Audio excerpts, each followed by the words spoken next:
இங்க இருந்திருப்பானுங்க. ஒரு கார் இருந்திருக்கும்.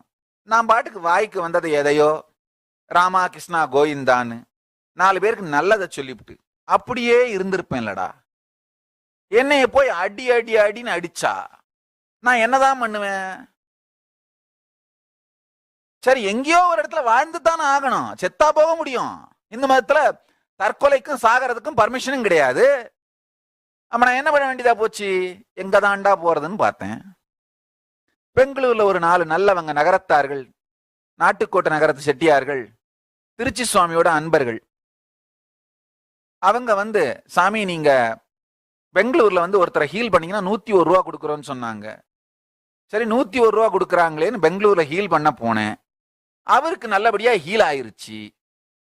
அவங்க என்ன பண்ணாங்க, சாமி வாரம் ஒரு தடவை வந்தீங்கன்னா 101 ரூபா கொடுக்குறோன்னு சொன்னாங்க. சரி, அதுக்கு என்ன, நல்லா தான் போயிட்டு வரலாம்.